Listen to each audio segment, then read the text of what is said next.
সন্মানীয় অসম চৰকাৰৰ কৰ্মচাৰীসকল, জনাই আছোঁ এটা খুব গুৰুত্বপূৰ্ণ খবৰ যে কেন্দ্ৰীয় চৰকাৰৰ কৰ্মচাৰীসকলৰ কাৰণে যিহেতু ডিএ বৃদ্ধি কৰা হৈছে, অৰ্থাৎ তেওঁলোকৰ বৰ্তমানৰ ডিএ হ'ব 53% আৰু এইটো ইতিমধ্যে ঘোষণা কৰা হৈছে।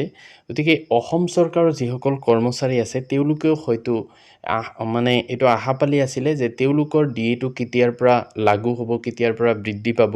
তো সেই সম্পৰ্কে অসমৰ মাননীয় মুখ্যমন্ত্ৰী দেৱে এটা গুৰুত্বপূৰ্ণ ঘোষণা কৰিছে যে কেতিয়াৰ পৰা অসমৰ কৰ্মচাৰীসকলৰ ডিএটো বৃদ্ধি পাব। তো সেই সম্পৰ্কে এটা ভাল খবৰ দিছে। গতিকে আপোনালোকে শেষলৈকে ভিডিঅ'টো চাব, তেওঁৰ কথাখিনি শুনিব।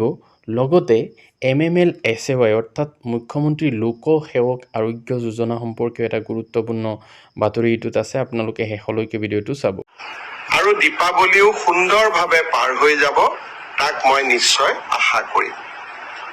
যোৱাকালি কেন্দ্ৰীয় চৰকাৰে তেখেতসকলৰ কৰ্মচাৰীসকলৰ বাবে দীপাৱলীৰ প্ৰাক মুহূৰ্তত 3% মৰগীয়া বানচ ঘোষণা কৰিছে। দীপাৱলী কেন্দ্ৰীয় চৰকাৰ, ৰাজ্য চৰকাৰ সকলো কৰ্মচাৰীয়ে উলহ মালহেৰে পালন কৰে।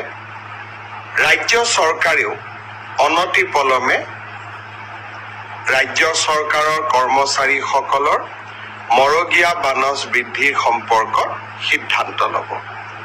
সকলোকে আকৌ এবাৰ আগতীয়াকৈ দীপাৱলীৰ শুভেচ্ছা জনালোঁ। মুখ্যমন্ত্ৰী লোকসেৱক আৰোগ্য যোজনা সম্পৰ্কীয় গুৰুত্বপূৰ্ণ বাতৰিটো হ'ল যে 18/10/2024 তাৰিখে এইটো নটিফিকেশ্যন ওলাইছিলে government of Assam medical education and research ডিপাৰ্টমেণ্টৰ পৰা।